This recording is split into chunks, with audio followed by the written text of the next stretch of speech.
As in the case with Legion, the demon takes over the persona of the man he inhabits. Contrary to popular opinion, this demon cannot be Satan himself, for they have divergent destinies. For all practical purposes, he ceases to be harmful to anyone while he's locked up, which Satan has never been so far. But he's especially nasty, so God keeps him chained in the abyss most of the time. This more or less ends the debate about whether or not the Antichrist is demon-possessed. He is, but not by Lucifer. The beast's 7 heads are now identified, sort of. The angel says that the 7 heads are indicative of 2 separate things, though apparently related somehow.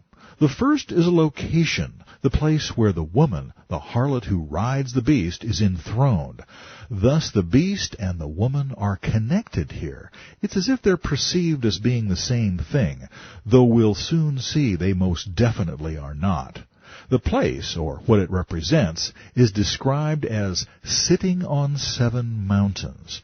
A religious system influential enough to control governments? One sitting on 7 hills? This seems easy enough. The 7 mountains must mean Rome, legendary for its 7 hills: Aventine, Caelian, Capitoline, Esquiline, Palatine, Quirinal, and Viminal. Maybe. You see, as Rome expanded, it annexed more territory and more hills, Janiculum and Pincium, for example. But the moniker, the City of 7 Hills, stuck. I, for one, am willing to buy this theory. After all, the Windy City is still Chicago, even on dead calm days. A blind man could see where this is heading, so it's worth noting that although the Roman Empire reigned supreme, the Roman Catholic Church, as such, did not exist in John's day. The local body of believers there, to which Paul had written his epistle, was just one of many churches scattered throughout the empire at this time, no more influential than the assemblies at Antioch or Ephesus. John had no axe to grind here, no hidden Protestant agenda. He's just reporting what he has seen, if the shoe fits. The 7 kings are a bit more problematical. Many expositors have tried to tie the kings to past and future Gentile kingdoms: Egypt, Assyria, Babylon, Medo-Persia, Greece, Rome, and the revived end-times Roman Empire alluded to in Daniel. But a careful examination of this list reveals some apparent flaws. Yes, in John's time, Rome is, and will come around again for another go, a short one. But the beast who is not is said to be the 8th, and is at the same time one of the 7. If Rome is, and the beast is not, though he was previously, then the beast can't be Rome. Besides, nations don't go into perdition in the sense of being consigned to hell, which seems to be the meaning of the phrase. Demonic spirits and people do. I think we need to look for another explanation. A theory that more directly illustrates the Rome on 7 hills idea is that the 7 kings are 7 emperors of Rome. Several sources I consulted named Julius Caesar, Tiberius, Caligula, Claudius, and Nero as the 5 who had fallen. The 6th, the one who is Domitian, who reigned during the traditional date for the penning of the Revelation, about AD 90-95. And the Antichrist is the 7th, who, after being slain and resurrected, we'll get to that in a bit, is also the 8th. Although I think we're getting warm, this hypothesis also has its flaws. According to Suetonius, there were not 7, but 12 Caesars from Julius to Domitian. Sure, you can discount several of them. 4 of them claimed the throne more or less simultaneously in AD 68 and 69. But you can hardly sweep Caesar Augustus under the rug. He reigned all the way from 31 BC to AD 14. You'd have a hard time ignoring Vespasian and his son Titus of Let's Go Sack Jerusalem fame. But like I said, I think we're close. The first thing to note is that one of the 7 kings, the 6th, was said to be in power in John's day. One is. That establishes beyond a doubt that Rome and or its ruler or rulers are in view. But where does the line of kings start? The first real emperor of Rome was not Julius Caesar, who technically led the empire under the auspices of the Republic, but his great-nephew and adopted son Octavian, who assumed the honorific title Augustus Caesar. Number 2 was Tiberius, in whose time Yahshua of Nazareth ministered in the Roman province of Judea. Next came Gaius, a.k.a. Caligula, followed by Claudius. Number 5 was Nero, whose life bears further study. He was the first Roman emperor to officially persecute the church.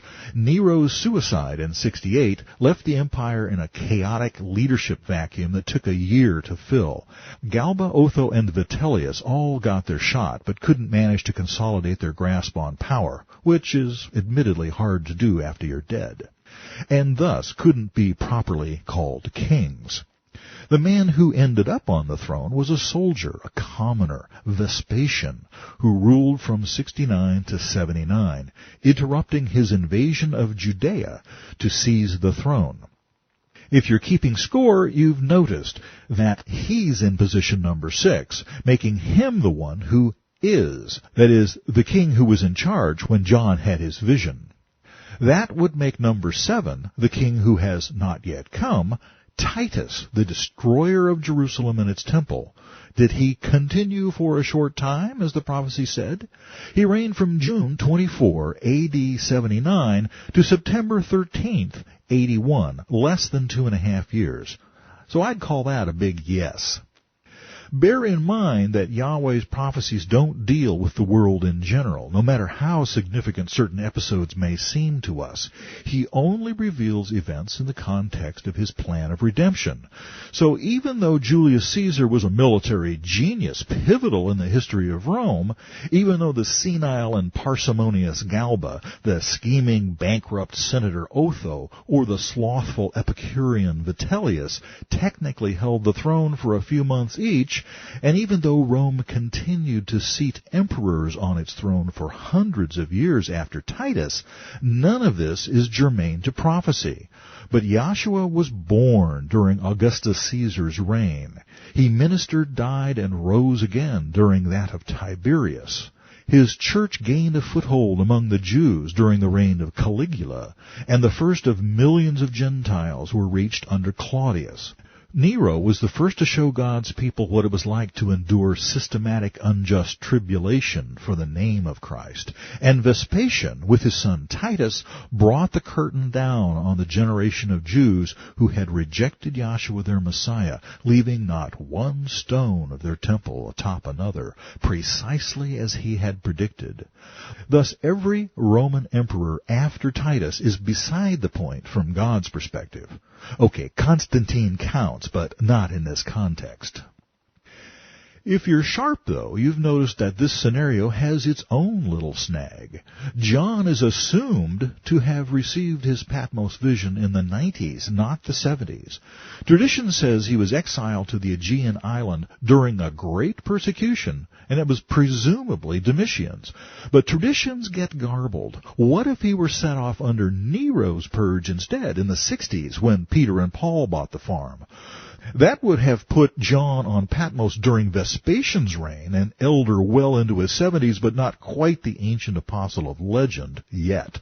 Tertullian, by the way, agrees with me, and everyone concurs that he didn't die on Patmos. That, my friend, makes everything fit like a glove, except for our precious traditions. Of course, those traditions came to us from the same people who brought us Christmas and Easter. Enough said? Anyway, I'm glad my salvation doesn't depend on knowing what's going on here. Once again, everybody in the parade is out of step but me. Well, almost everyone. Preterist theologians, those who insist that none of these prophecies have future fulfillments, have, in their desperate attempts to paint Nero as the Antichrist, pointed out the dearth of hard historical evidence placing John on Patmos in the 90s. I'm no preterist, as you may have noticed, but I'm grateful for the assistance.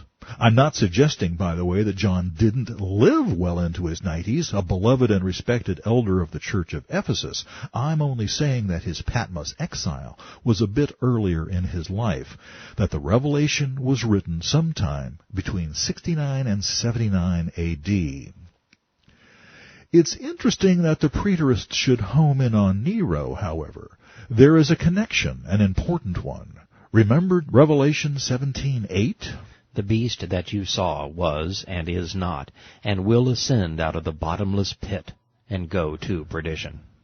The angel is clearly describing a demon, not a man, a demon who has already come and gone at least once in John's time, but would come back to possess the beast, the Antichrist.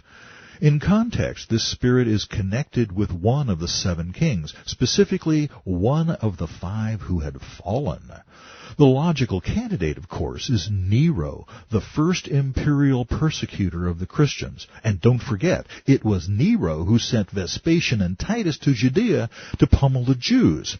So what happens when we compare the historical life of Nero with the prophesied life of the Antichrist? We hit pay dirt. Let's begin with Nero's given name, Lucius, from the Latin lucis, or light. Sound familiar? Right. Satan's anglicized name is Lucifer. It's Hallel or Halal in Hebrew. Nero's father, Cnaeus Domitius, was said to have looked at his son's bloodline and remarked to his wife Agrippina, "No good man can possibly be born from us." Gee, thanks, Dad. Agrippina later dumped Cnaeus and married her uncle, the Emperor Claudius, his 5th marriage. Then she engineered her teenage son's ascension to the throne by assassinating her hubby with poisoned mushrooms, assuring the Senate's confirmation of Nero by leaning on her friend Burrus, who controlled the Praetorian Guard. She appointed the philosopher Seneca to teach her son literature and morals, but not philosophy, which she forbade, saying it would make Nero unfit for government. From all indications, the Antichrist will begin his reign looking like a popular hero, a merciful peacemaker and forward-looking friend of the common man, a rider on a white horse. How does Nero stack up? Historian Will Durant writes, and I quote, "Nero made the usual obeisance to the Senate, modestly excused his youth, and announced that of the powers heretofore taken by the prince, he would keep only the command of the armies." Unquote. What was it that Daniel had said about honoring a god of fortresses? Durant continues, "When the Senate proposed that statues of gold and silver should be raised in his honor, the 17-year-old emperor rejected the offer. When 2 men were indicted for favoring Britannicus, his elder stepbrother and the rightful heir to the throne, he had the accusations withdrawn, and in a speech to the Senate he pledged himself to observe throughout his reign the virtue of mercy. Asked to sign a death warrant for a condemned criminal, he sighed, 'Would that I had never learned to write.' He abolished or reduced oppressive taxes. The empire prospered within and without. Parthia signed a peace that endured for 50 years. Corruption was reduced in the courts and in the provinces. Bureaucratic personnel was improved, and the treasury was managed with economy and wisdom.